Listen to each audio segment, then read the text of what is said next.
Not yet, not yet, not yet. Hey, we are live. Welcome, everybody, to another Wine and Comics pairing show. As always, I am Dave, and with me is... Dallas. That's you, Dallas. Yeah, I said Dallas. And with me is actually Dallas. Yay! And Dallas. And with us today, we have two very special guests, David Crispino and Tony Grigori, the creators, the writer and artist, respectively, of Taft Sturgeon. And today we're going to talk about their holiday special, though it is a bit of an uncommon holiday special, Taft Sturgeon, Holiday in the Stars. We are going to get right to that. But first, the actual reason you tune into these things live to hear our snazzy little opening.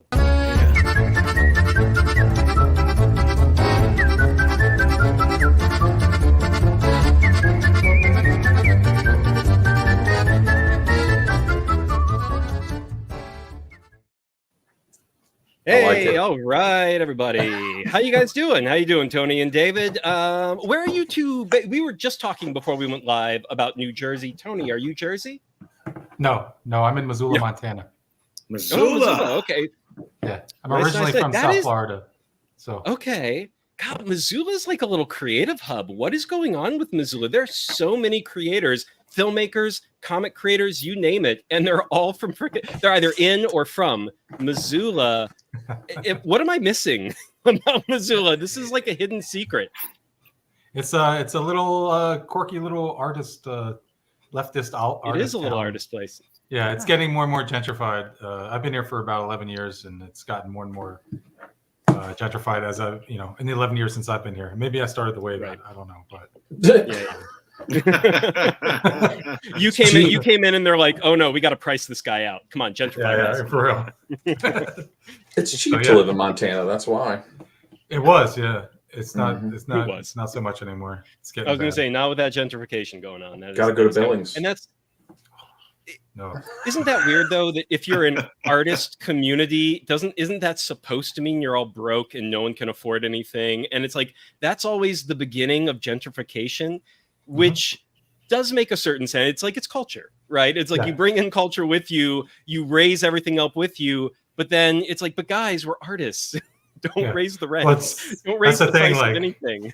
You get a cool little spot, and then everyone thinks it's cool, so they all want to come here, and then they make it uncool. Exactly. Everyone who made it cool has to leave and go somewhere else. So I'm still hanging on. I'm still doing okay. I'm still here, but I can see it around me, and I see a lot of my friends and peers have left. There's still a lot of, like you said, there's still a lot of great, cool people in here: writers, artists, actors, all kinds of stuff. So yeah, it's a great little spot. And Dave, where are you? I'm in Baltimore. Oh, I'm sorry. Blue crab capital. Yeah. It is one of yes. Yes, Scrapple. We have Scrapple and blue crabs. Yeah. We have Old Bay. Yeah, lots of Old Bay. We have the Ravens and the Orioles. Yeah. Yeah. I will say Baltimore Comic-Con was my very first Comic-Con. So there is that. Me and Dallas are actually, neither of us are from Northern Virginia, but we both lived there for very long chunks of time. Kind of came of age in Northern Virginia, and Baltimore, it's a hop, skip, and a jump away from that area. So yeah, Baltimore Comic-Con was always like the one that I could drive to. I think there was a Maryland one I discovered a little bit later, and so those were the two that were just. Every time they would happen, I'd be like, yeah, they're not the most amazing cons, but I'm going, It's like, they're the ones in my backyard. And they were, for someone who, because I was just getting started off, like, I loved them. I loved them to pieces, even though looking back, I'm like, wow, they were tiny little things, but they were great for what they were. Yeah, they're good. Baltimore Comic-Con's a good convention for like back issues. And it's a very like creator centric and like retailer centric convention. So if like you want to get books, like you can go there and you can get books. And then Small Press Expo is another really good like indie comic show. I don't know if that was going on during my time when I was over there. It definitely was. I've never been.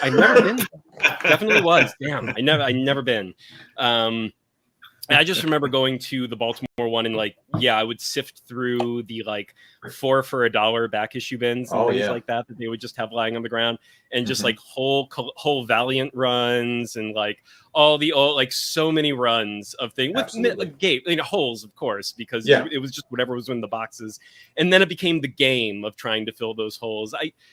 I do and don't miss those days. You know, it's like they're near and dear to my heart, but at the same time, there were so many runs that I would sit on and never actually read because I still had those gaps in them. And I'm like, no, I'm going to fill those gaps one of these days. And I never did. I never find the missing I'm past that as well. Yeah. Yeah. Like I would go and do box diving and stuff like that. And then I want to say that in the last maybe 5 years, I was just like, I think I'm all right. I think I have enough books. And like you, like I've sat on enough that I just need to read them. Yep. And then see what happens. Yeah. Beautiful. I mean, we all have, actually, Tony in Dallas, you can't see. Dallas is sort of visiting / traveling, so you can't see his bookcases in the back. Tony has picked an angle, but I know he's got them. I know that's a lie. But then both a book-free wall, impossible. Like we are, you can see, and this is sort of like I just had to turn. I had to buy not too long ago. I had a lamp and I exchanged it out for one of those lamps that then had shelves underneath it, you know, and now so I could actually make some extra space in here because I just had stacks that were like by my feet here, and I was like, okay, these stacks are out of control. So now all my stacks are in the living room and those little lamp shelves and things like that. They look wonderful, but I'm still, it's like that game of I don't have babe. I don't know what I'm, and I keep buying and pledging and getting. You should see next to my bed. There are like 2-foot stacks.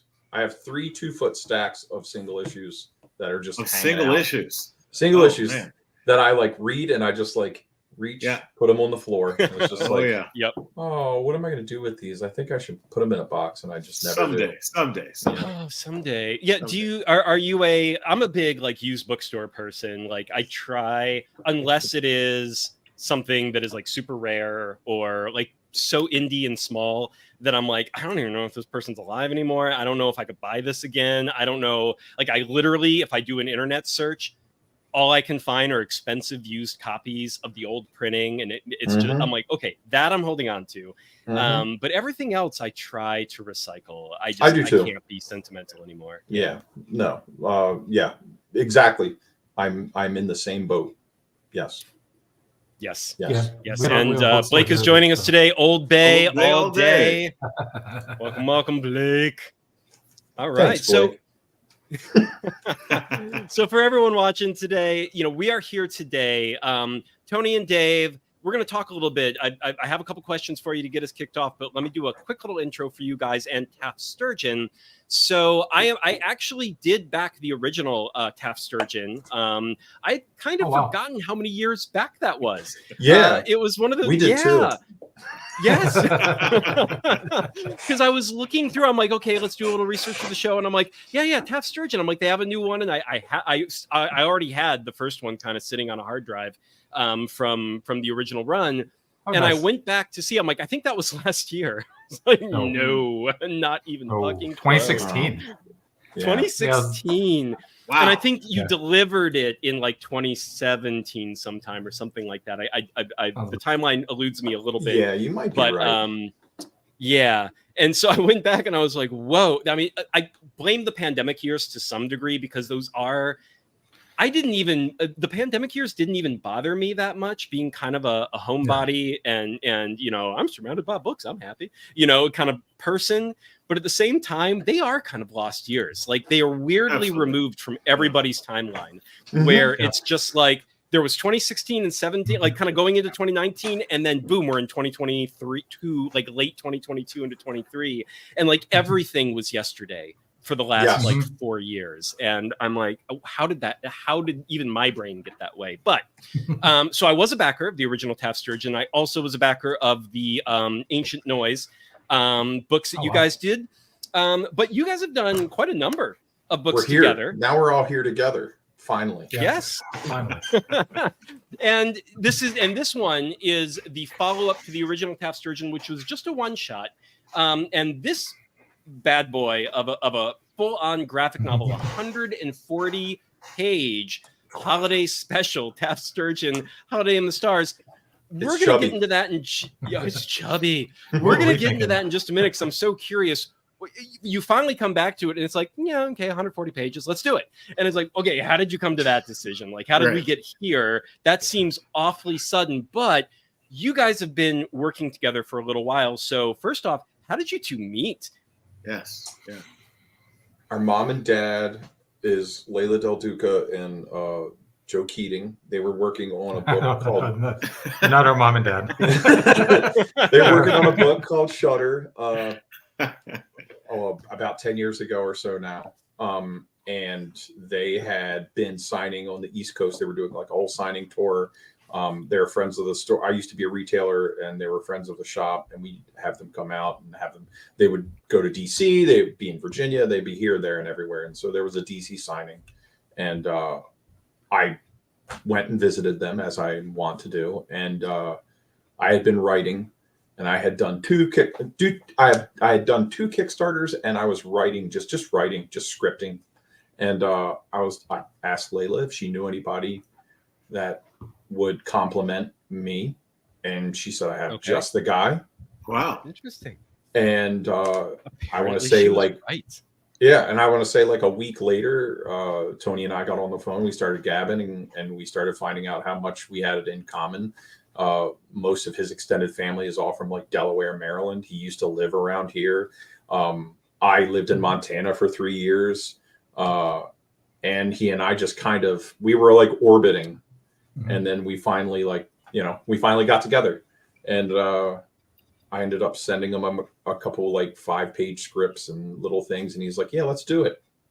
And then the rest is history, I guess. Yeah. Rest is kind of history. So what were those first sort of footsteps like? Those first projects? What was that initial thing you guys decided to toss around? It's Ancient Noise, right? Wasn't it like there was that? Yeah. Well, we did that, and like that we did a but it was a short. We did a short. We did a couple shorts. I was taking a class, like advanced scripting class, through Comics Experience at that point in time. Yep. And I did like a 2 or 3 page script just to see what we could do with like the idea of what Ancient Noise would be. And and there were 2 iterations. There was one that was just kind of like, was it a silent thing? It might have been a silent thing. And then there was one that was like took place in the 1980s. And The Wolf of Wall Street. Yeah. And we also did like a short horror, like 5-pager, like existential, like Lovecraftian thing for Out of the Blue compilation hardcover anthology. Gotcha. Yeah. And then we did a single issue called The Adversary, which was our sword and sorcery, like our like Conan Twilight Zone issue of Conan. Yeah. Saw it's that. like this barbarian has to like this tower. He has to go up to the top of this tower, and he basically on every level he has to deal with an obstacle or whatever. Okay. He reaches the top. Like that. And then we did The Malediction of Maxwell Fitzsimmons, which was like Lovecraftian coming of age tale, where like Tony and I kind of tried to instill some of that eldritch horror into like Maryland, and like it's here. And so like I'm trying to pull from that kind of stuff. And then we like sunk our teeth into Ancient Noise, and then we were given the opportunity to come up with something for the back of Shutter for 7 issues, and we came up with Taft Sturgeon. Yeah. And then we took a hiatus from Ancient Noise, and we did Taft Sturgeon, and then finished Ancient Noise, and now we're doing this graphic novel together. The hell you are, man! I tell you, 140 pages for a Christmas verse. I applaud you. So thank you. Thanks. Yeah, Thank you. And so with Taft Sturgeon, just going before we really get into Holiday in the Stars specifically, just as a concept. So I've listened to a couple other interviews with you guys, and read up a little bit on Taft Sturgeon. And of course, I've heard that this is, at least from Dave's perspective, a love letter to John Candy. In terms, and that helped me a lot, because when I read the original Taft Sturgeon, one of the things I loved about it, but was very curious, is what a curious protagonist in terms of what he, not just his appearance, but his style in everything, like his whole energy, his style with other, like his interactions with other people. And I was like, this works really well, but I was having a hard time putting my finger on where this was coming from. I was like, what is this comic book hero protagonist? This is not like any other. And he is, at least in the first one shot, he is a police officer. He's one of the authorities. So you have this maverick-ish, like, he does have a little bit of that mentality of like, I've got to do it or no one will. Like, we have to do everything we can. Every moment we sleep, we're not helping people, in that same hero cop mentality from that time period. And yet it was still coming across in this way that was not your normal, Mel Gibson Lethal Weapon or Bruce Willis Die Hard or any of that, or, Clint Eastwood Dirty Harry or any of that stuff.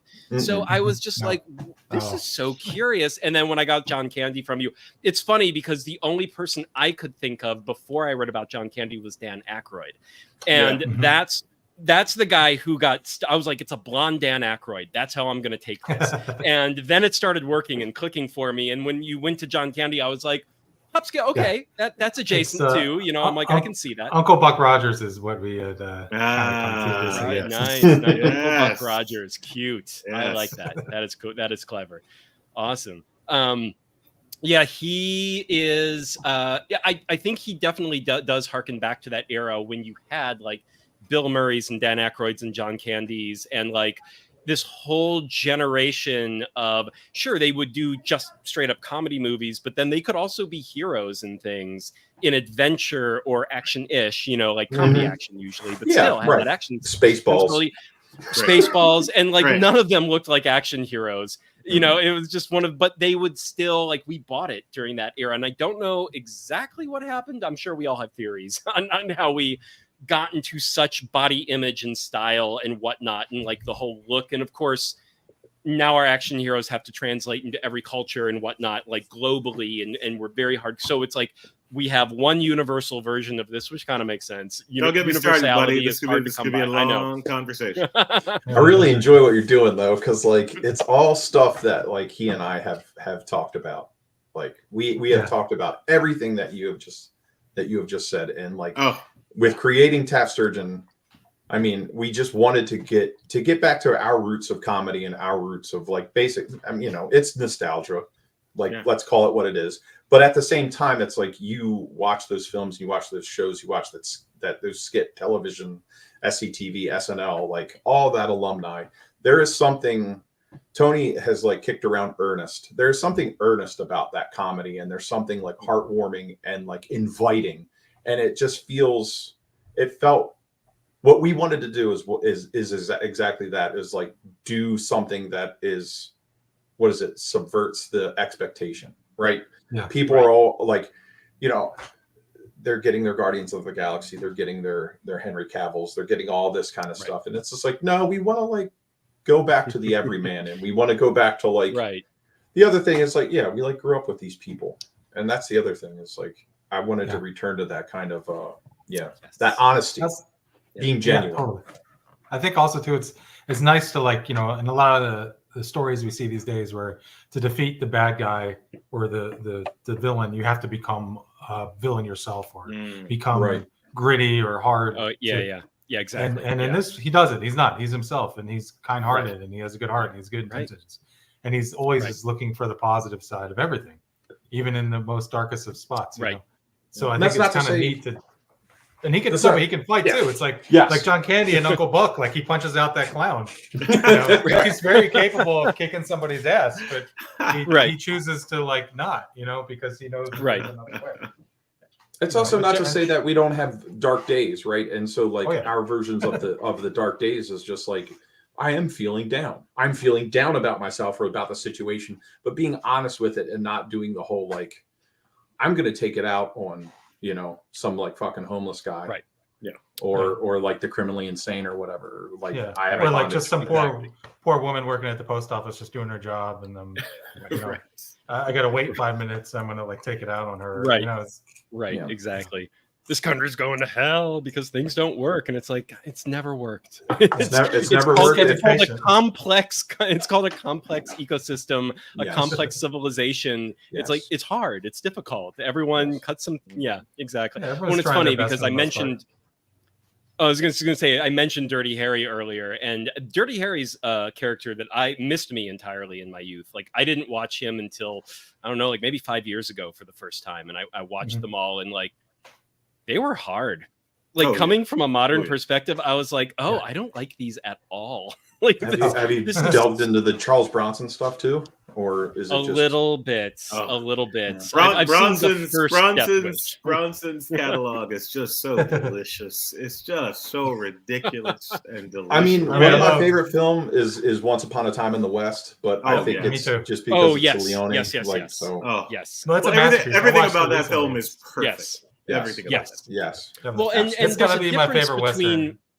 Yes, and there's a moral gray area where no one's a hero versus the stories where it's like, because that's kind of like the Clint Eastwood Unforgiven, which was really riffing on the Once Upon a Time in an Old West and Man with No Name type of a thing, where they're like, really, none of these are great people, and let's actually look at the legacy of that. Versus the almost propaganda of like, this is your hero, you root for him to do everything the bad guys want to do, and you're like, do I? Right. Yeah. And I mean, I've been having a lot of conversations with some friends, and like, it's just like, I don't know if I want to return to that idolization of like ultra violence. I mean, I guess there's like a time and a place for things, but like, it just feels so like, I want to have like, it's like a police state, like the idea of police states, or like, I can't wait till somebody breaks into my house, so it gives me a fucking reason to blast them away. Whereas then like Tony and I are trying to tell stories where it's just like, can we just have a conversation about like how we're feeling about these things? Like, well, what's going? And then, of course, there's the opposite side where it's just, why do you got to talk about everything? You got to be a man of action. But it's like the man of action is also a man with words, right? Because it's like you start talking about like samurai shit, and like they're gonna talk to you first before they fucking cut your head off. Right. When they fight, it's like two sword swipes, and then it's over. So, so it's like they better put in a lot of other content in there, or it's a very short movie. Yes. Yeah. And we also have Go Get 'em Lads. Got to say, this podcast is kind of tripping me out.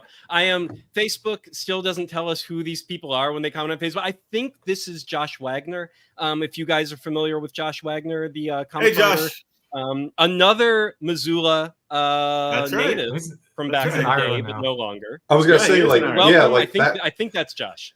Yeah, that person writes like Josh, so I'm gonna say it's Josh. He called us lads, so I'm assuming that's Josh. That's Josh. Yep. That's Josh. I know all of you. Josh and I got to hang out in Scotland. Oh, nice. We went. Well, actually, I met him through Tony because I came to visit Tony, and then there was this whole like artist collective thing, and we were going from places to places, and Josh was there. And I immediately was smitten, just like had a huge crush on him. It was just he has that effect. He has doing spoken word, and there was a band, and like, come on, man. He knows what he's doing. Good facial hair, good hair, and then yes, he does. just stuck with him. And then when I went to Scotland, hung out with him for a while. He's recording this section of the podcast. That's fine now to put on his internet social. Again, I'm all right. I am all right. I will 100% sign off on that. And soon to be a married man, Joshua. That's right. In 2024. Congratulations. So it's coming. But yeah, he is all in on Scotland at this point. I'll probably have to go over there. I think he's Ireland. Sorry. Ireland. Yeah. Ireland. True. See, you can tell how often I've been there. He got out while the getting was good. Yeah. This is kind of true. Although, frankly, the UK's got its own issues to sort out. Slowly. Yeah. That's going around. That's going around. It's all going around. We're all in such great places these days. We'll figure it out. Oh, I love you guys. Thank you, Josh. I love you too. All right. So now let's get into the meat of course, Taft Sturgeon, Holiday in the Stars. So, this was first off. So my first question for that one is, I know that this is not a classic, this is not finding the spirit of Christmas. This is not about saving Christmas. This is not about, unscrooging a Scrooge person or anything like that. It's not it's basically a sci-fi adventure that happens to take place during Christmas and follows a lot of human characters along with other alien species. We actually haven't. So here, one question I have for you, actually, just kind of off the cuff, is we only got the first sampling of this graphic novel, guys. So we've read 20-ish pages of this 140-page graphic novel. So where this goes exactly, we don't actually know. We just know the opening volley of this storyline. Was it nice? So was the opening volley nice?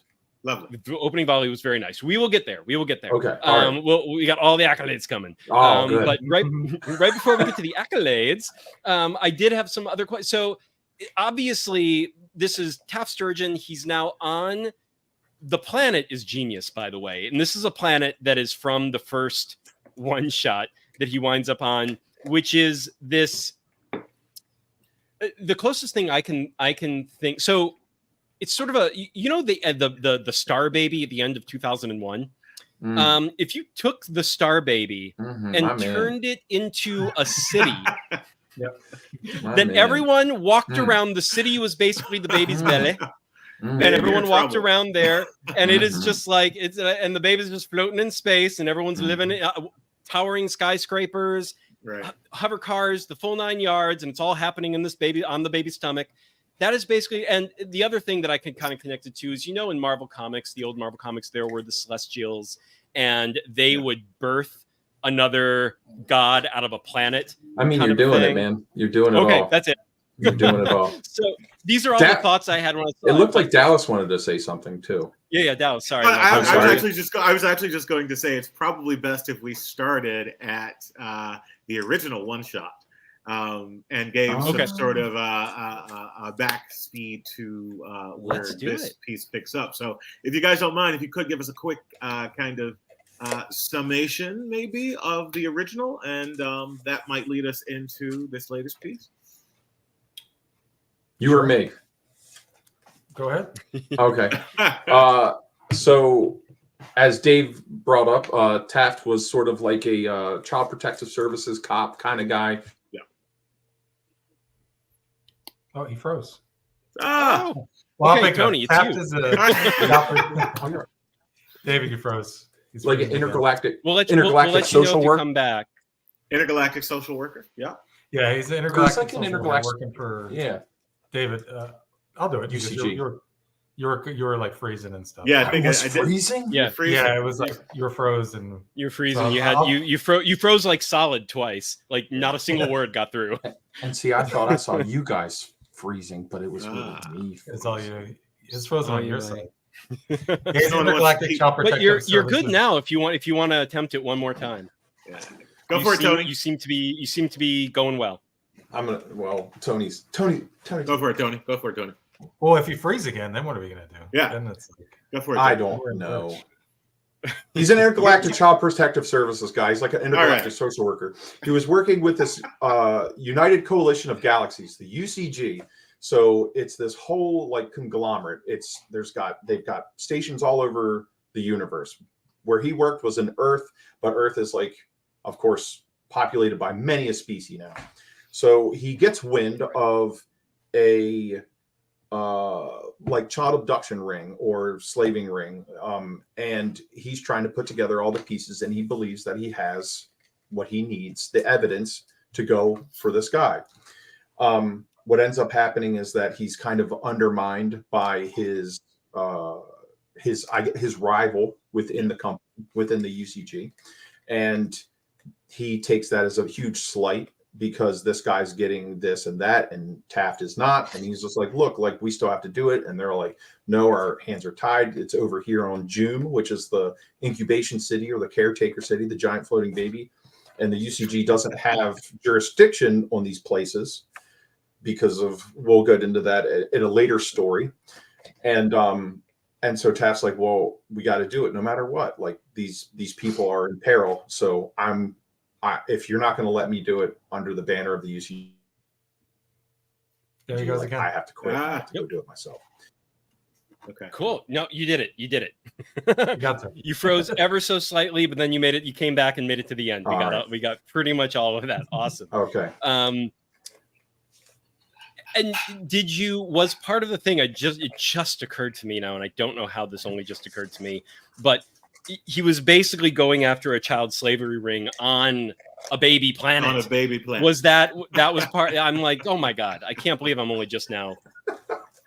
It's a little too on the nose at times, but I don't know. It's okay to be on the nose. You'd think It's okay to be on the nose. Yeah.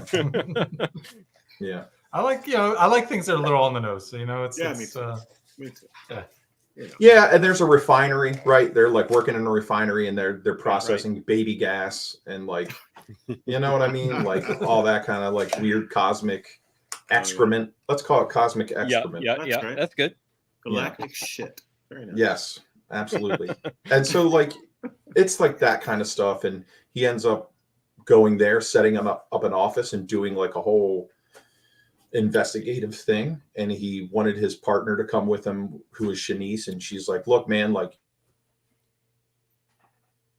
I can't do that. I don't have that in me, and my life isn't allowing me to be.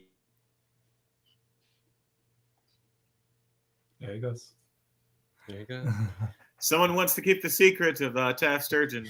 The Baltimore internet. I know the internet's like, no one can know.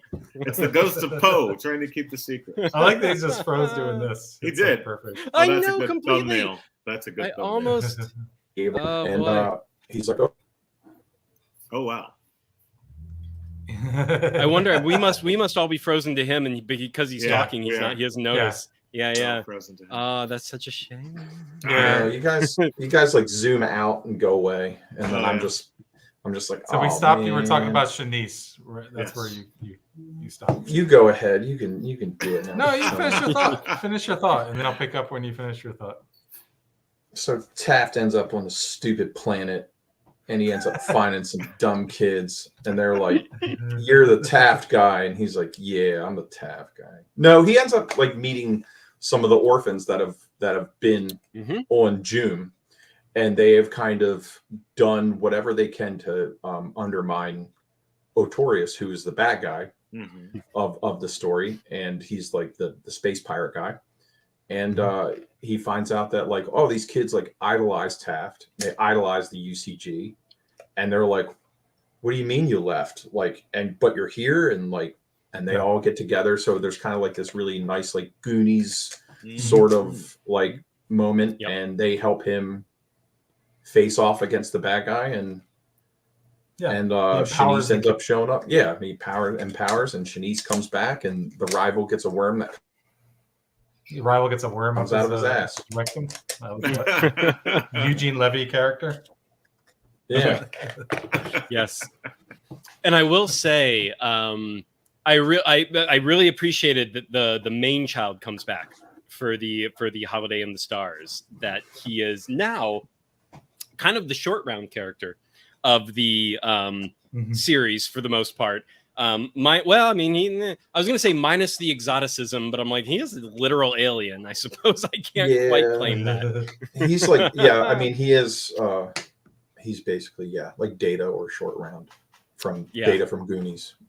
Yeah. But great comedy relief, because he is that child who is like, he's precocious, he's smart as all hell, but cannot read a room. Cannot quite follow along with everyone else, but still is really good. Well, and when it comes to having to lie or cheat or, go undercover or anything like that, absolutely fucking terrible. Which we learn in the opening to this new graphic novel. Yes. But Taft believes in him. He's like, "No, man, you could do it. I believe we could do anything." Yeah. You can do anything. So in this universe, humans celebrate Christmas, and obviously the humans we're roaches, we're everywhere in this galaxy. So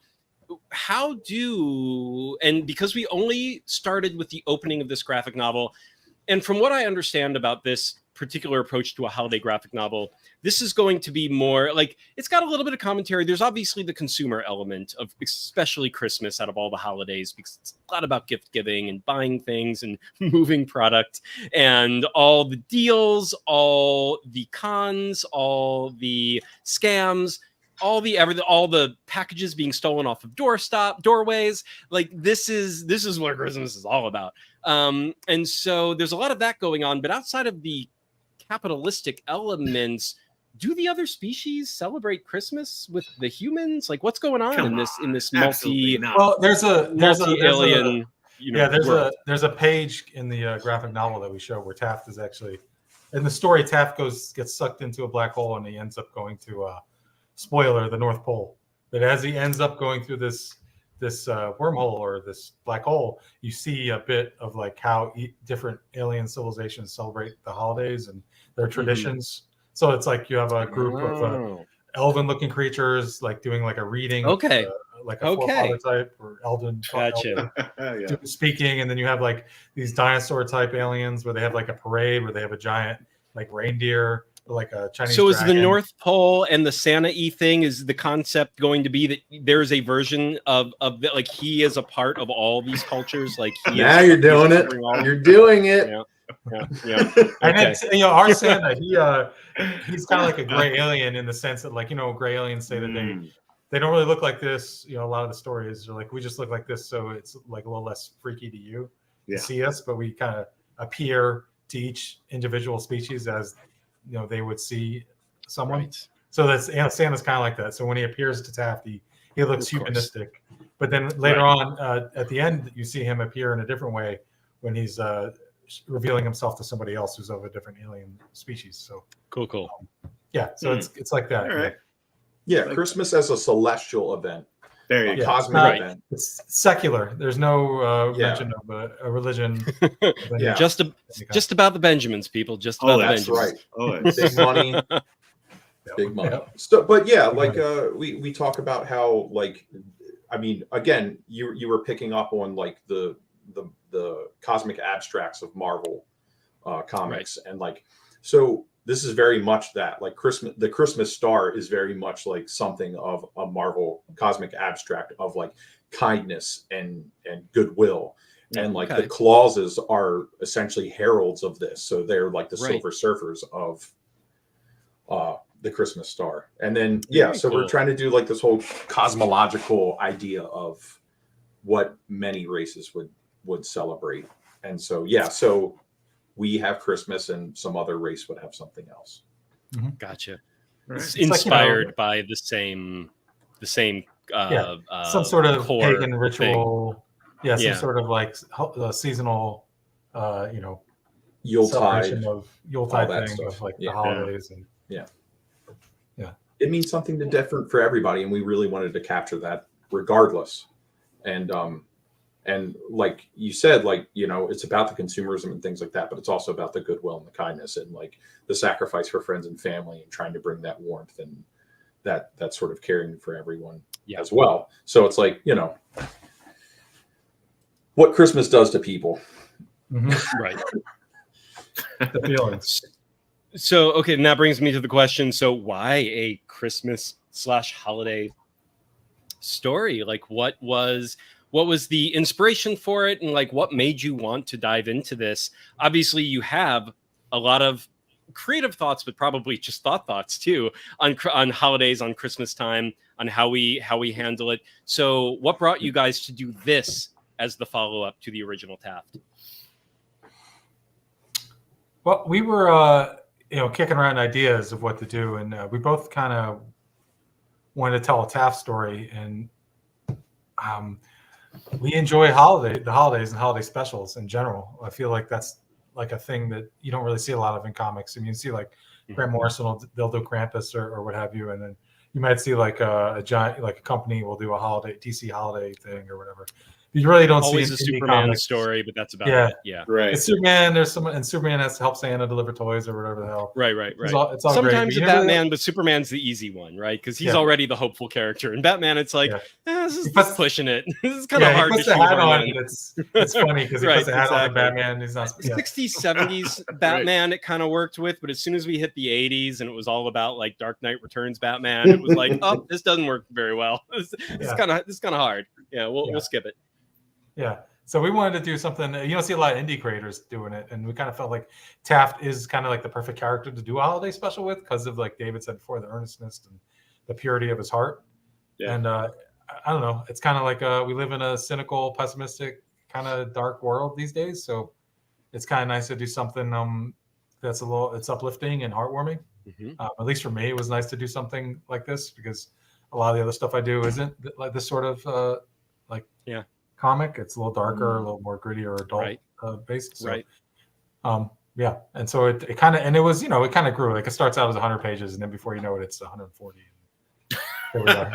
So was this plotted out? What was the original plot? What was the original plot, if there was a plot? What was that length? What was the idea? Like, we're going to do a holiday special with Taft. Okay, what the hell are we doing? All right, I guess that question is for you, Mr. Crispino.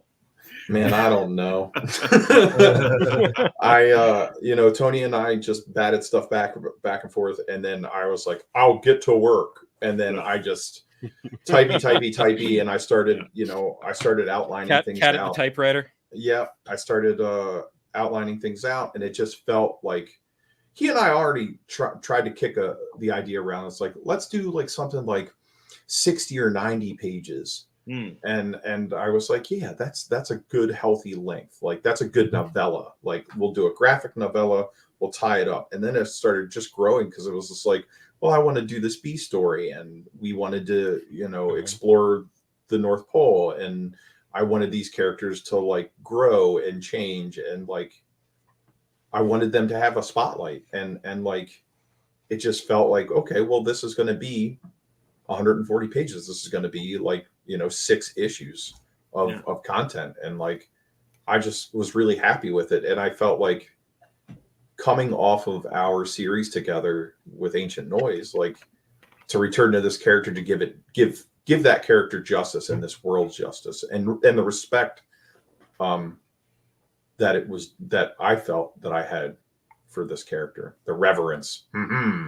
But also like, as far as plotting things out, like, yeah, we had a couple like beat sheets, but after a while, the characters just start telling you what they want to do, and like shit just doesn't. It's like, no, I don't want to do that, and then it just feels like, oh, that's obvious that they don't want to do that. So like, where do we go from here? And then we just started going into like following the fun, as my friend Jimmy George would say, our editor. Very nice. He's just like, you need to follow the fun, man, and like, if you are being awoken or having troubles falling asleep with like these scenes, right, it's like, follow it, see where it goes. Right. And it did. Definitely. I'm sorry. No, yeah. We definitely had like holiday special staples or standards that we wanted to hit in the book. Right. Like, because I feel like, we want to subvert expectations and do something unique and different. But I also feel like you can do that sort of stuff, but you also have to kind of keep the reader invested with something they're comfortable with. That's right. That's especially right. when it comes to something like the holidays and with such broad, grand traditions. So we wanted to make sure you have like, Santa, Mrs. Claus. You have someone who needs their heart turned one way or the other. Either like, when we start the story off, Taft is kind of like feeling down the dumps and feeling kind of just a lack of focus or a mission or like a purpose, a sense of purpose, I guess. So he kind of like needs to get that rejuvenated and restore his belief in himself, not necessarily the holidays, because we didn't want to be one of those, like you said, we didn't want to save Christmas or anything like that. But right. It's like a save Taft and his indomitable spirit. He needs to get it boosted back up again. And that was kind of like that conflict, and that was that stare we wanted to hit. But it's also like, towards the end of the book, like, there's like at the end of like a Christmas book, there's always a character who's looking up at the sky and potentially seeing Santa and not sure if it's Santa or not. You know, you got to have that. You know, just the little things like that. You know, Yeah. You have like the elves. Although in this case, factory I'm assuming Santa shows up a couple of times from the sound of it. He's in the he shows up. What page is that? There's a good chunk. There's a good chunk. You're gonna have to read it to find it. Yeah, Taft is in with Paul. You see the factory. You meet the elves. You meet Mrs. Claus. You meet Santa. You meet Mrs. Claus's sisters. Even get some reindeer. Yeah, get some reindeer in there. My whole fear throughout this entire project was that it was going to be Die Hard. And I didn't want it to be Die Hard at all, because I am of the camp that does not think that Die Hard is a Christmas movie. Oh, wow. Interesting. It is set during Christmas. Okay. Yeah. I mean, Die Hard 2, I'm assuming you feel the exact same way. Exactly. Die Hard 2 isn't even really that good of a movie. Kind of bad. It is not. I will freely admit that Die Hard 2 is a shitty movie. It's my favorite. But I know, but the best part about Die Hard 2 it is bad. It is so bad. Compared to the first one, which is where he's like, I'm a 90s man. It's all about being a progressive 90s man. It's like it's of its time. It's so like that's in like 1990 or whatever the hell it was. Yes. It's funny though, the first Die Hard, and I don't have any skin in the game on whether it's a Christmas movie or not. I kind of like watching it during Christmas because of the setting and all that. The same way that the first that Gremlins is a Christmas movie too. Right. And I'm like, sure. I'm like, but if someone's like, no, it's not. I'm like, I get it. It's not the flavor most people want in Christmas. So whether it's Die Hard, whether it's Gremlins, it's like those are kind of some oogie stories in their own way. And I'm like, no, totally understand that. But Die Hard 1 is still, God, it holds up in so many ways, whereas Die Hard 2 does not. Die Hard 2 is like, wow, you had to be there, but I was there, so I still fucking love it. But yeah. Excellent. So for this one also, when it comes to doing a 140 page, so Tony, this is actually a question for you, I think, predominantly, because as the writer, Dave's sitting there going like, yeah, it's calling to me. It needs to be longer. Okay, great. We're going to make it longer. 40 more pages. Okay, another 40 more pages.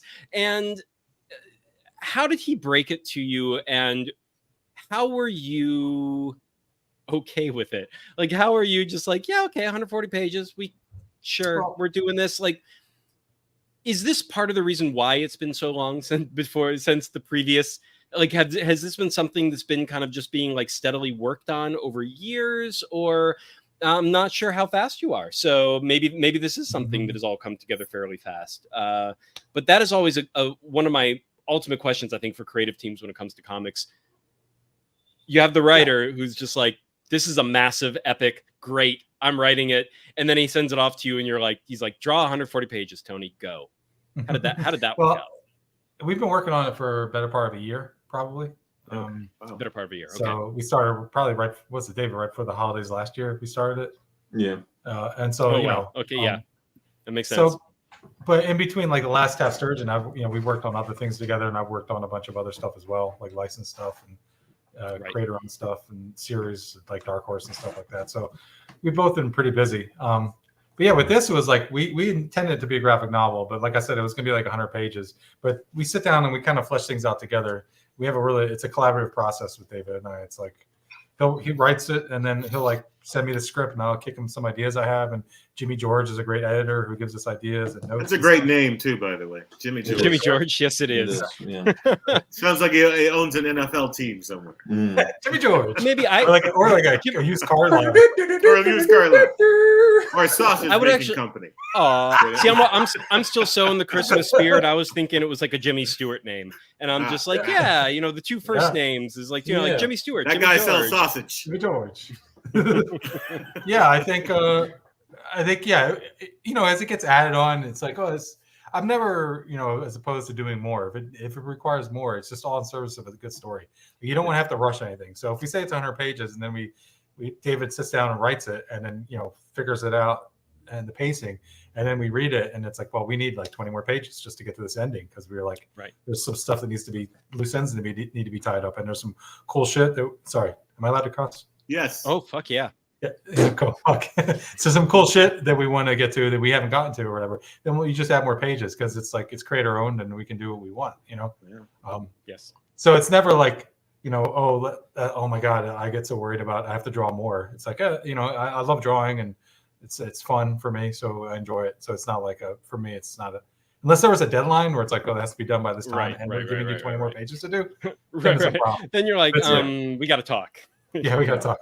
But as far as this, it's like, as long as it serves the story and it makes it a more fulfilling read for the reader, a better experience, then I'm all for it. And but you know, we definitely were like, okay, this is like getting a little like, when we got to where we're at now, unwieldy. we got to both agreed, like, we got to wrap this up. We can't, you know, even add 5 more pages. We can't go above 1. This can't become a 240-page graphic. Yeah. No, it doesn't feel bloated though. I don't. Or decompressed. Yeah. That's another thing. Like, I mean, and it happens so often when you it get does. these. It happens so often. It does. So, yeah. So good it job. moves. It moves at a pace, you know. And there's different It things does. going on.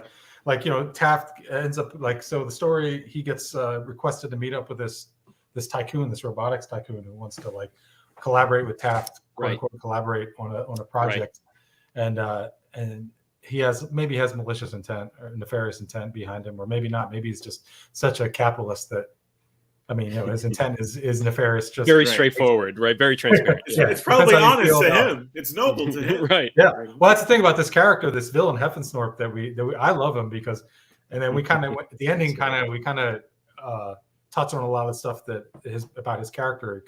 It got revealed to us towards the end of the book, actually, when we were figuring out the ending. Because David's like, you know, let's talk this out, because we want to make sure we nail the ending, because it's very important. After 140 pages, that you have a good ending. Better pay off. Better pay off. Like a wet fart. Yeah. And as we were discussing it, we discovered things about this character that he'd been writing and I've been drawing for like 100 or so pages that were like, yeah, this is why he does what he does, and this is why he is what he is. And he's not necessarily an evil person or character. He's not a human. He's a walrus man.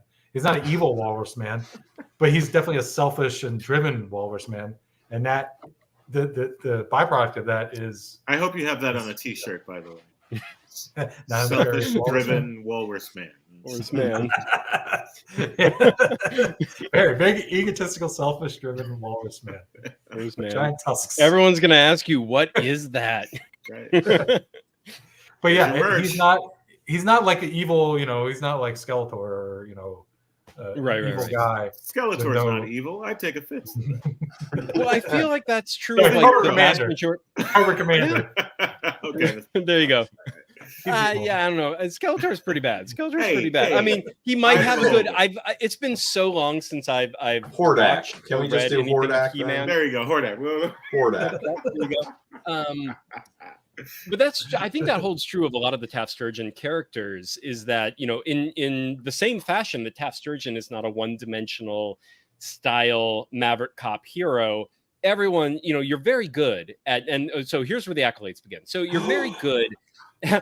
Here's where you're very good at giving those dimensions to almost every character. I'm only saying almost because I feel like I might forget someone. Then you're gonna be like, well, actually, I did make this guy just an asshole, straight up. He had no reason. And there might be like, there was like the one guy in the cop station in the first Taft Sturgeon, which was about as close to one-dimensional as you got. He was the obvious adversary to our hero, right? And like all he did was go out of his way to be a dick, and like he's like the guy at work. He's that guy at work who's just always like, he's just a dick for no other reason. He's the I'm gonna forget the actor's name. He's the neighborhood dick. Atherton, Eugene Levy. From talking. Speaking of Die Hard, the guy. The guy who plays the asshole in every movie. Yes.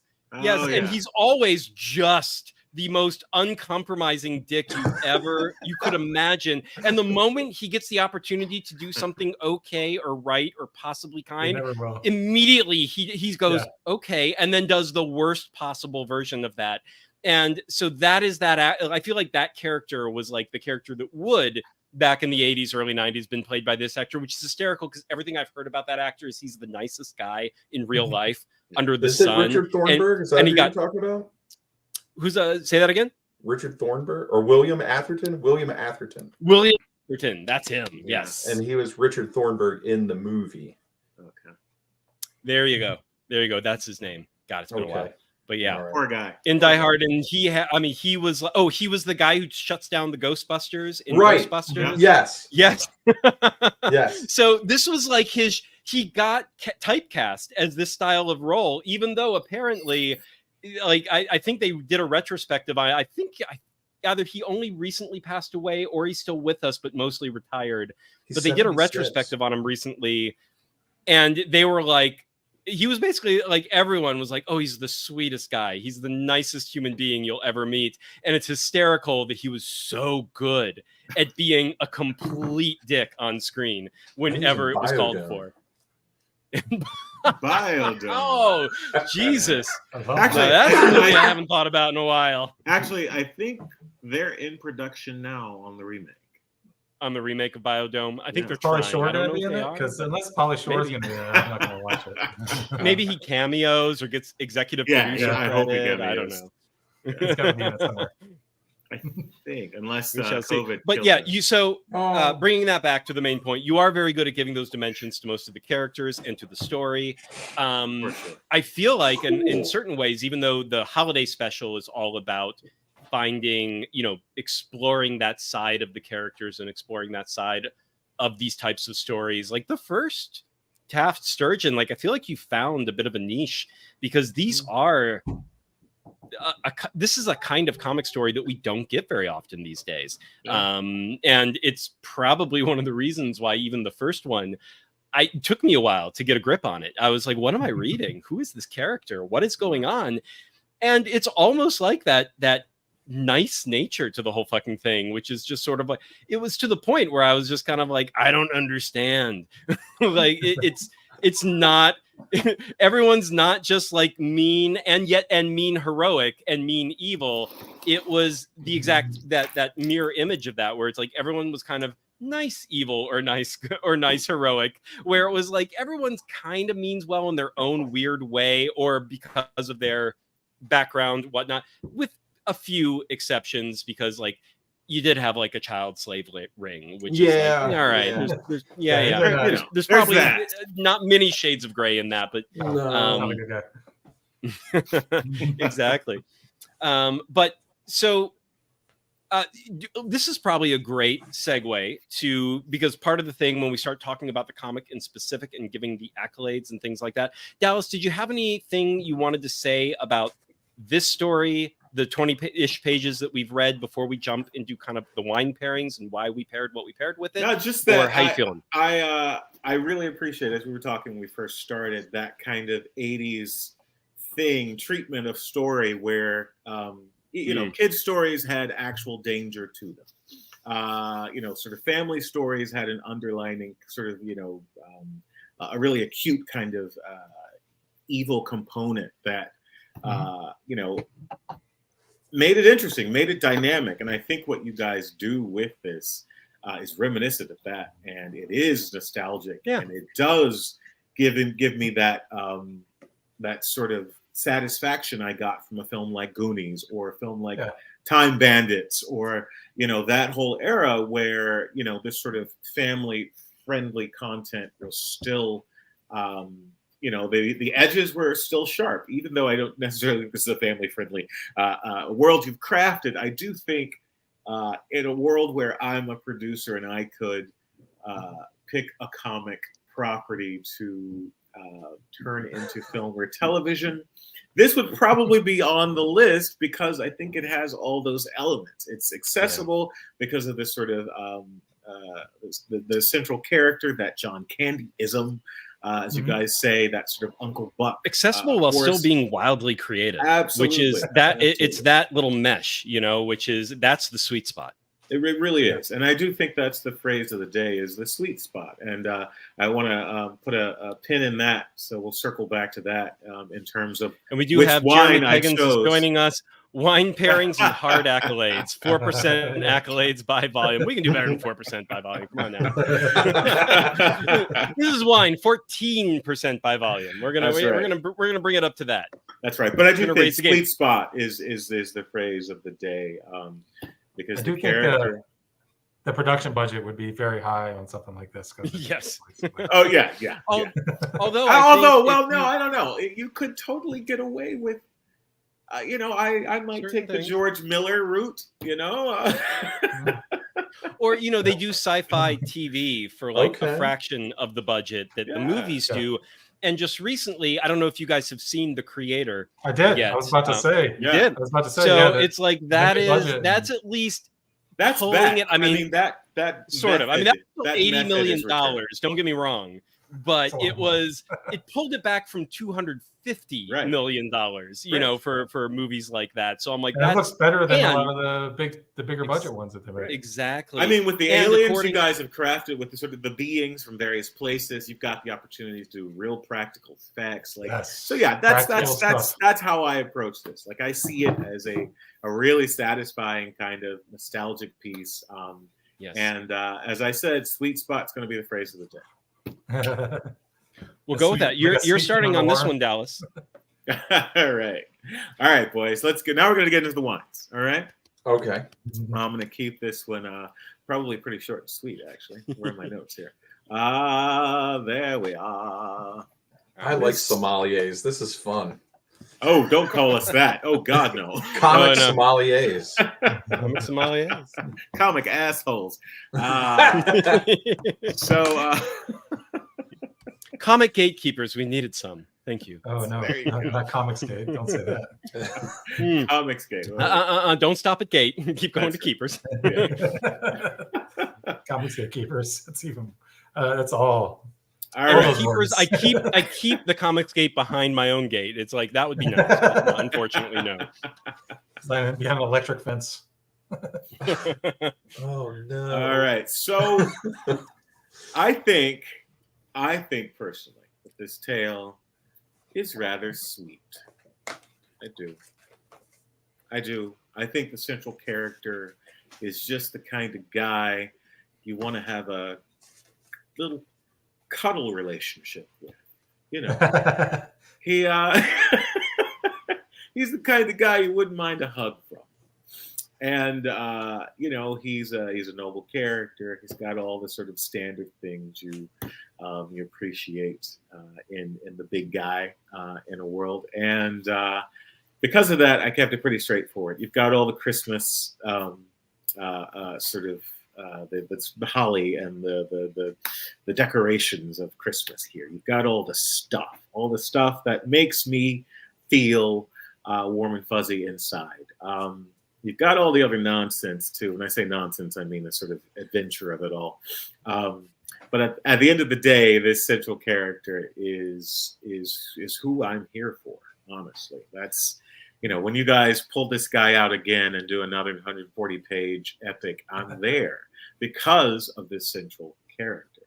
That's great. Truly, I think you hit something when you guys mentioned the sort of Uncle Buck, John Candy kind of parallel, because that is a person who is infinitely lovable.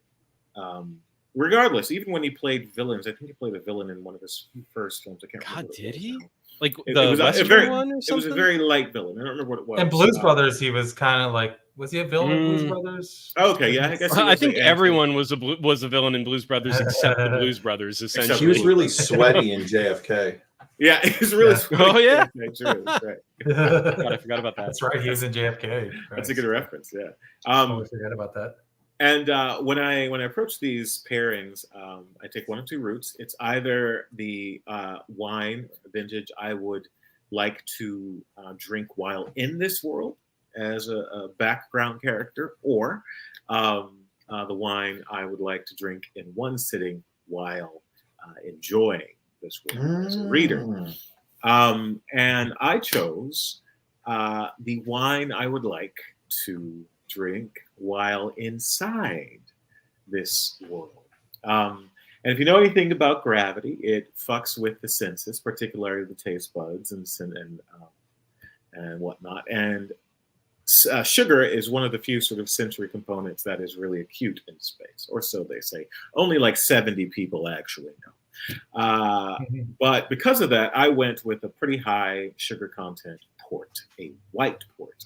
A ruby port, to be fair. Originally, I went with a white port, but I went with a ruby port, mostly because. Okay, I can't say that without getting banned. Okay, so we'll go with this. No. It's something about the vineyard. Anyway, this particular port, about white port. This particular port is really balanced in terms of its tannins and acidity.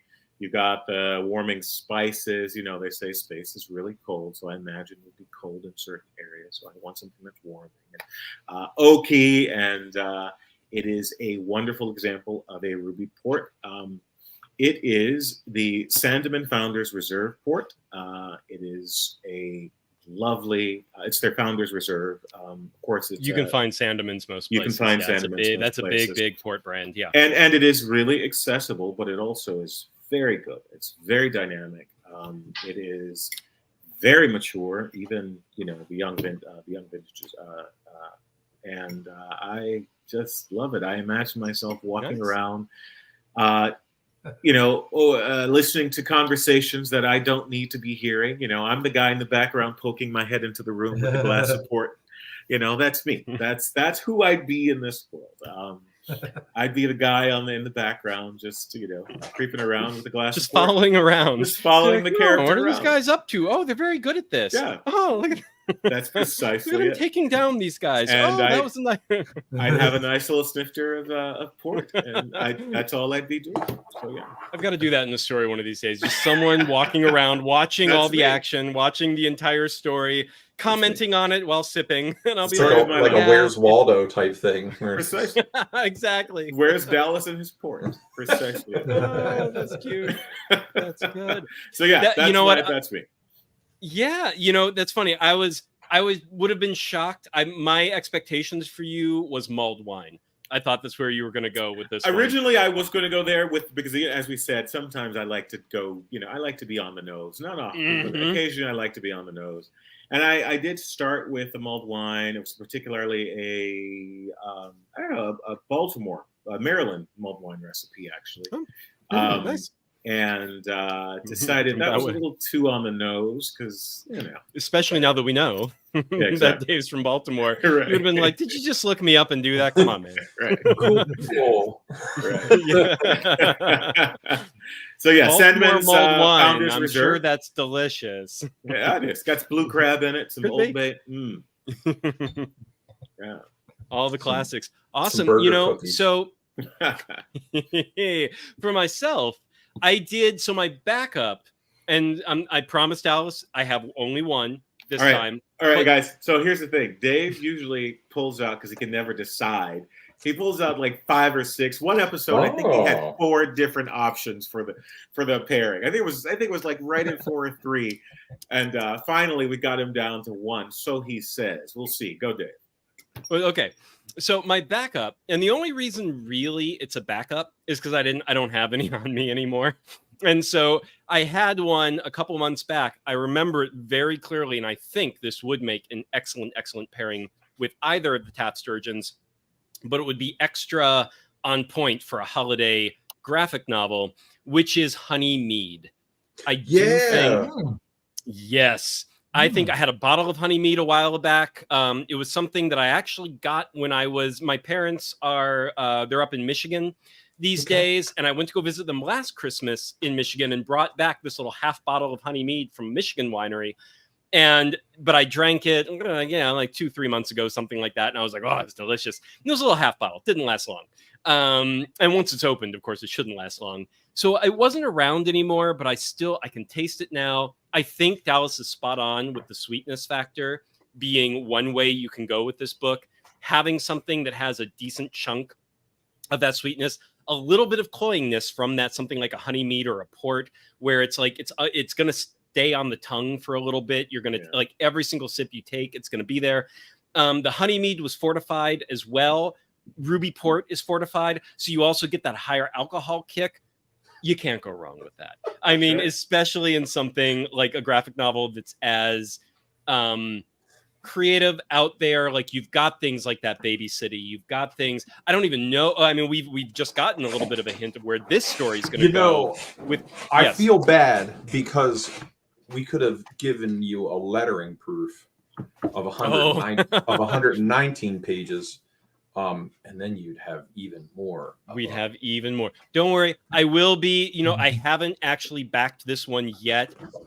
Only because I keep forgetting to bloody go do it. I will do it before it's done. I will do it probably right after we get off this live stream. Thanks. But it was one of those. I actually went to the Kickstarter. Oh, we never shared the Kickstarter page. We're going to do that right after the wine pairings here. We got to show everyone. I'm sorry for interrupting you. Oh no. But we will share that. But I went there and to bring it up to have it ready, and I was like, I'm a fucking backer. What do you mean Kickstarter? Where's my little you back this project thing? And I looked closer at it and I was like, I'm not. I'm sorry. I don't know. I blame the holidays, which I'm sure you guys are feeling that pain a little bit doing a holiday Kickstarter where it's like, it's doing good. Don't get me wrong, but it's always that I feel like this should, as good as it's doing, it should be doing better. I'm surprised. Yeah. I'm surprised that it is still like you're clawing in every backer. And I'm like, I feel like it's just that time of year where that happens. Slow and steady. And me being one of the very slow, but am coming. I have the first one, goddammit. I need to get the second one.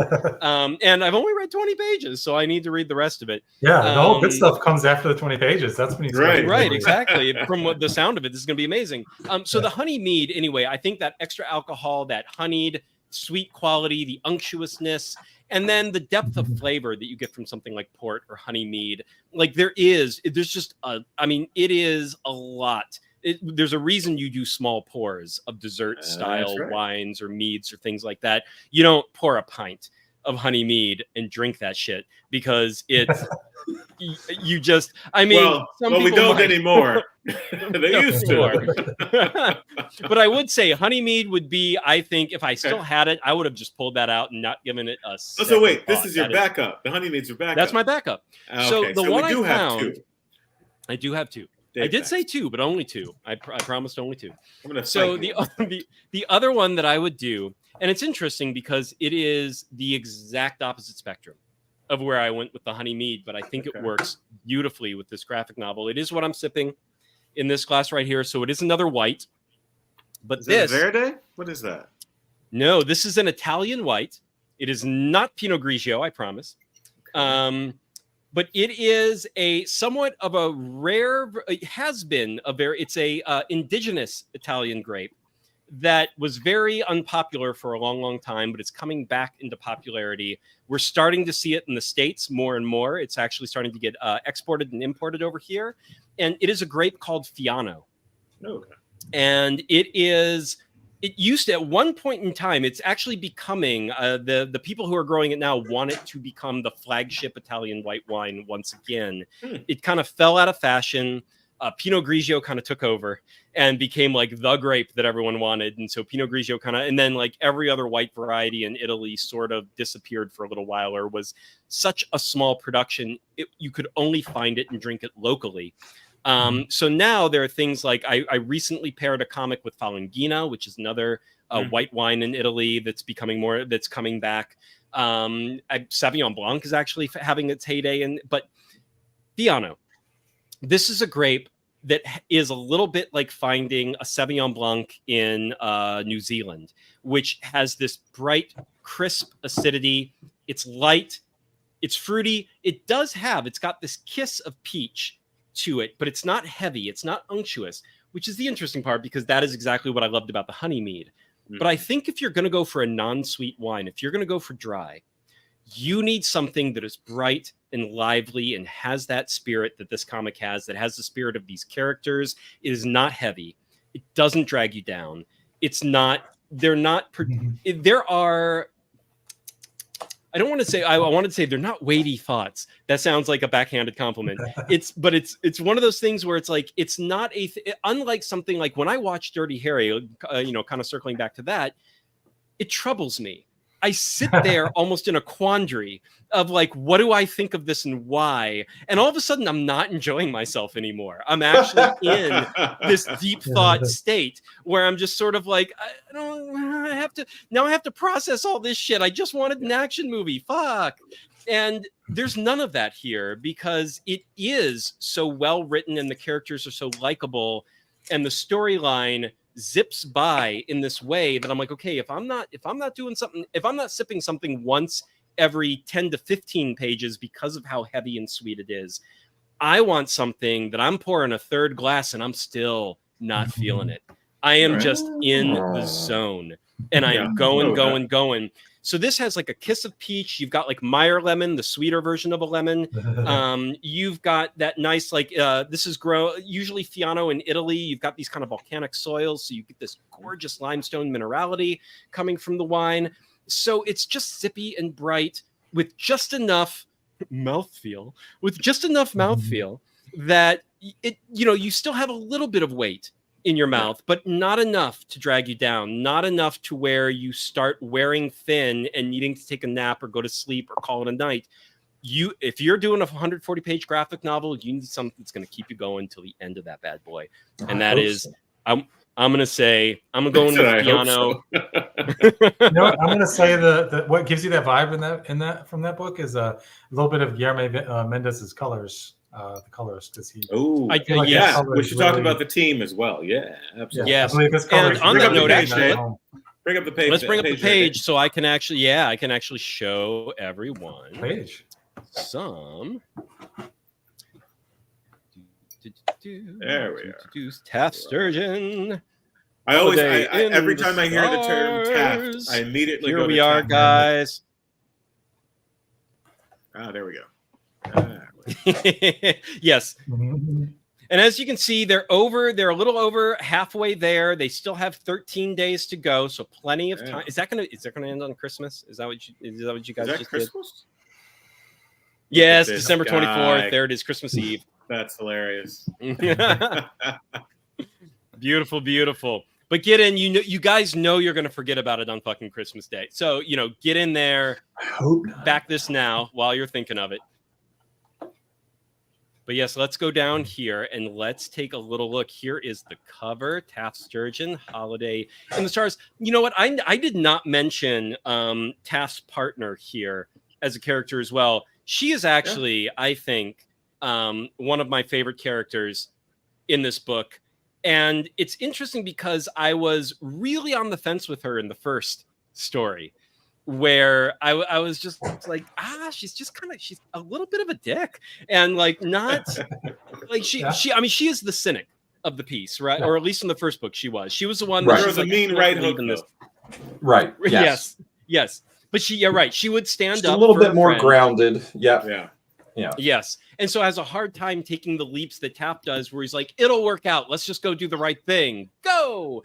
And she's a little more, and then of course she's still standing there like, no, like that sounds horrible. Let's not do that. But he's already gone. And she does sort of meet him halfway by the end of it. And then, but she really, I think, starts to come into her own in this one, in Holiday in the Stars. So I did want to mention that, just kind of throwing that out there. But you can see the colors here. You can see the art from Tony. Here we go. Here's some interior pages. This is our child co-star who we were talking about, our little short round style character. What's his name again? Gino.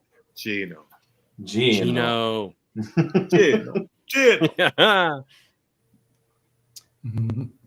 you can see, they have a little like undercover up going here on a very festive Christmas time marketplace. And here is Taft in a proper religious Santa outfit. Sounds Nicholas. Yeah, it's a little like a New Godian. Yeah, little Pope, little New Gods with the things in the back. A little Romanian, a little bit of this, a little bit of that, Yeah. And of course the Christmas tree panel. That's That's great. Tony was like sending me pages, and then you would see all these, like, he would really play with the panels, and I was just like, man, this is it. This is great. So based on the theme surrounding this little verse here, I'm assuming we're going to get an Easter Taft Sturgeon story. The bunnies. Bunnies in the stars. It's the planet of bunnies. Cosmic bunny. There you go, cosmic bunny. Yeah, our friend Layla Del Duca, card. she did a sketch card. Okay. Tony did some sketch cards as well, and you can get some pages, you can get some commissions as well. Oh, there's Mrs. Claus. See, there we go. Yeah. We haven't seen Mrs. Claus yet in the pages that we've seen, but there we go. Cable. Gino is Cable, though. Gino is Cable. Yeah. Gino and Cable. I see the nose. Yes. Good stuff. And Santa Claus. Is that his North Star right there? Yeah. Yeah, it's like his Santa and the Fist of the North Star. That's right. You're not. Not date for us. Santa and the Fist of the North Star. There you go. And as a comparison, you can see the line work here before the colors.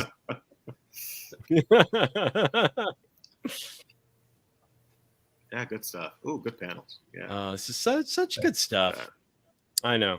And then this is all their different. There's Adversary. We were just talking about a lot of these. The Maxwell Fitzsimmons book, the original Taft Sturgeon. And this one, actually, this is new to me. What is this? This one between Adversary and Taft Sturgeon. That's Ancient Noise. Ancient Noise number 1. I couldn't read that thing. Just the cover of the first issue. There you go. I think I only have the trade paperback. So I did not recognize that. It's okay. Yeah, there it is.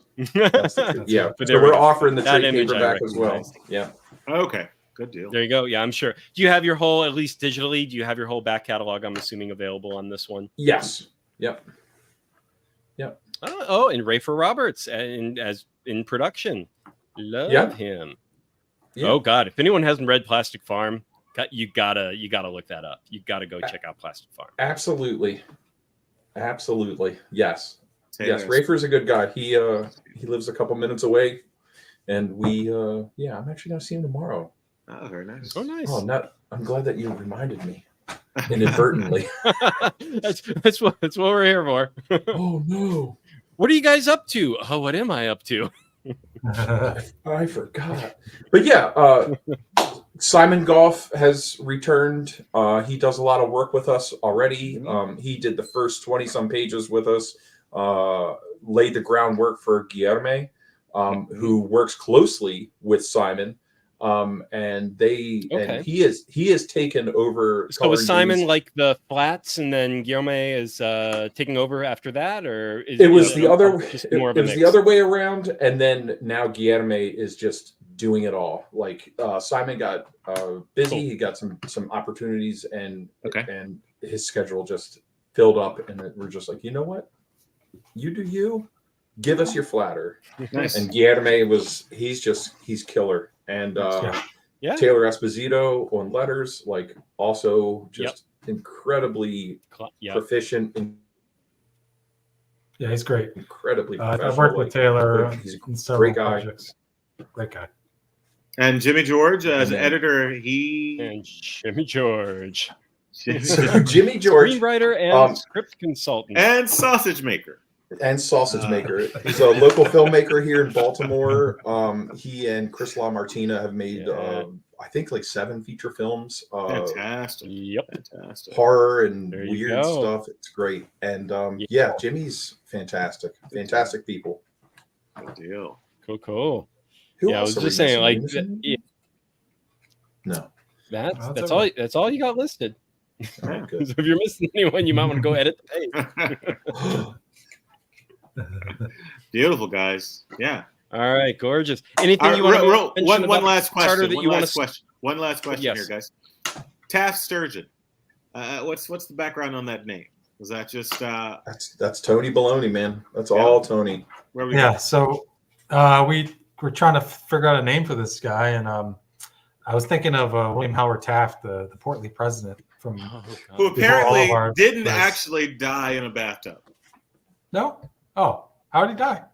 Yeah, just didn't die in the bathtub. Don't know how. Do you know how he died? I don't know. I thought he did die in the bathtub. Yeah, me too. And Sturgeon was because like John Candy in a lot of his movies, he's like he loves to fish. He's like a bowler, a fisherman. Yeah. That's his type of thing, you know. And I'm thinking like sturgeon, it's a fish. It's like a funny sounding, like almost like a Minnesota Midwestern type fish. Yeah. You know. So Taft Sturgeon kind of felt works. Like it works. It works. Yeah. Nice. It works. It does. It's a great name. It's a great sounding name. It's got the right like rhythm. It's got the right like sounding syllables. It weirdly rolls off the tongue, even though they're nonsense words. That it's bizarre. Yeah. And you might have a branding and licensing deal here with Bass Pro Shops. I'm just saying. I mean, I think I think it's a double-edged sword because, of course, you see Taft Sturgeon and you're like, I don't know what that is. I don't know what that means. I don't know. So I don't know what this book is. I don't know what to think about it. From a branding perspective, I can see how that's an extra challenge, but at the same time, it is a kick-ass name, and it does roll off the tongue. So yeah. It's with the indie book. It's like, what do you name your book that's going to catch people's attention? It's like I don't know. It's like you just name it like, you know. There's always the long, you know, nowhere to go from here. What's wrong with the children? Something's killing them. Right. That you know, you do that, or you do like it's just one word like what's wrong with the children? Like fear, pain, or whatever the hell you know. Right. Whatever that is. That's the title of my next collection of essays. What's wrong with the children? What's wrong with the children? I think there might be something killing them. Where'd they go? Something killing them. It's really far from here. So it's really far. It's over there. They're all great books. It's over there. It's right around the corner. So I don't know. Like what would we call it? Like the original is just Taft Sturgeon is the name of the guy. Yeah. That's the best way I feel like to launch a character. It's like a character-based story where it kind of revolves around this guy's personality and all the people around him, instead of calling it just like Journey in the Stars or a sci-fi adventure. Yeah, you call it just the name of the guy, and then every story from there is like just another adventure within this guy's universe or story. So good stuff. Flash Gordon. I don't know. Flash Gordon. Buck Rogers. Right. Like it's just weird names. I think. Pootie Tang. You know. Pootie Tang. Yes. Tiny Pity on the Running Tang. Yeah. There we go. That probably is the closest because it's again nonsense words. Exactly. At least Buck Rogers has Rogers and like like half a name. Kind of recognize. Juice Bigelow. Joe Dirt. I mean, Joe Dirt. All right, guys. Well, we always ask our guests to please bring a book that they love, a comic that they love, and they want to spotlight, and then they're going to pair it with the beverage of their choice. So, Tony, you're reaching first. Why don't we start with you? Take it away, my man. I reread this in the last couple of days. Is City of Glass? Oh, Paul Auster. Paul Auster. It's his novel, but it's an adaptation by Paul Karasik and David Mazzucchelli. That cover is great. Yeah, but it's just a beautiful and the way Mazzucchelli drew it, it's just nothing like nothing like his DC work or his like Big Two work. Right. It's like cartooning at its finest, and it's really for me it's all about the compositions and the framings of each panel. I was gonna say it looks almost his layout looks almost like Eddie Campbell ish, like in a lot of ways. Yeah. Stuff like this, it's almost like Darwin Cook-esque, but it's more comic strippy cartoony. It's really it's beautiful. Yeah, cool. And the story is like it's a psychological drama. I want to say it's not really a thriller. It's kind of like a Gumshoe case where this guy is like a writer, but also a trying to be a wannabe private investigator. And he picks up this case, kind of tracking this old man who's the father of another character, and the character's estate is worried that his father's he gets released from prison, and they're afraid the father's going to come hurt the son.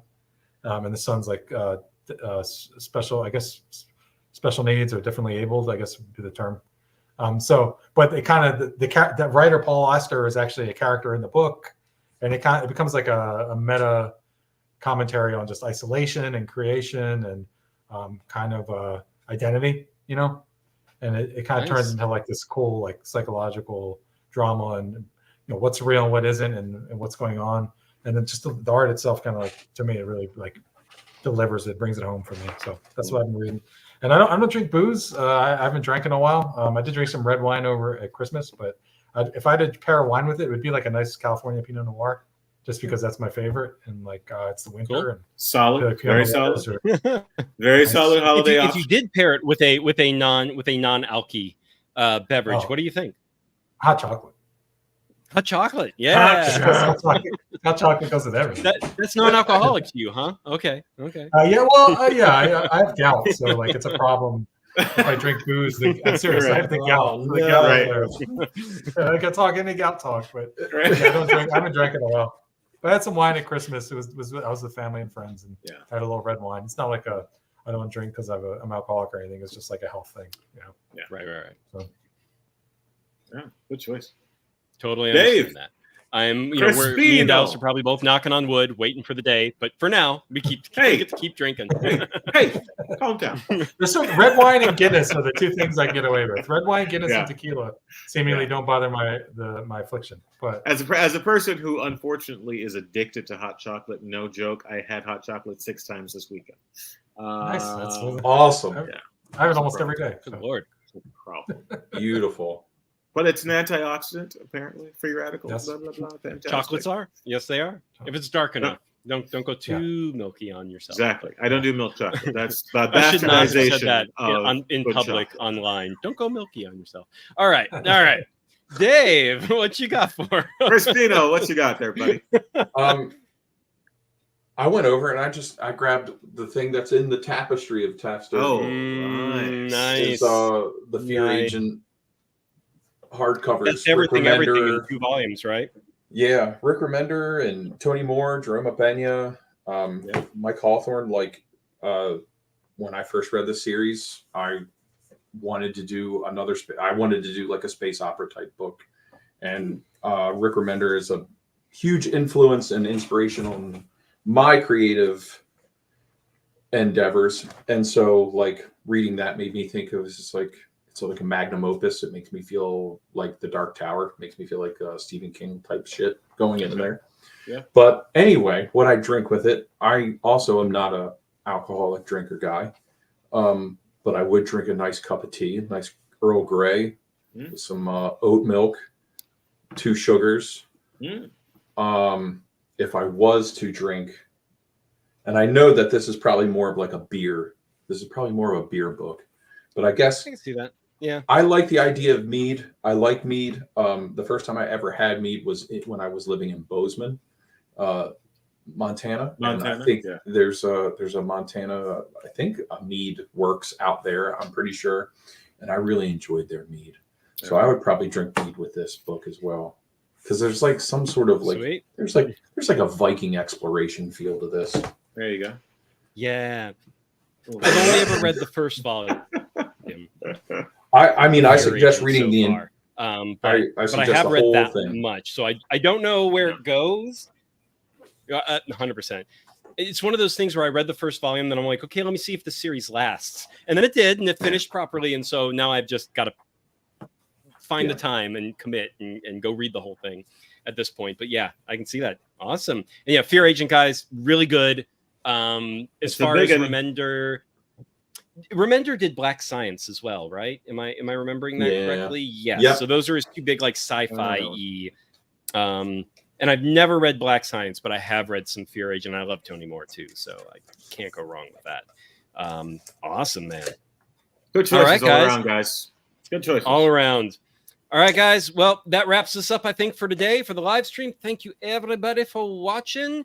And we will have this video will be online. We will chapter it and put links to everything that everyone has mentioned. In almost everything. I'm not like to Die Hard, but you know what I mean. Like to the comics, to the beverages. If there's a specific beverage to go find, we will put links below this video. And until then, we will see you guys next time. This was our final live stream of 2023. So we will see you. So go support these guys. Go support these guys before Christmas, motherfuckers. Absolutely. You only have that long.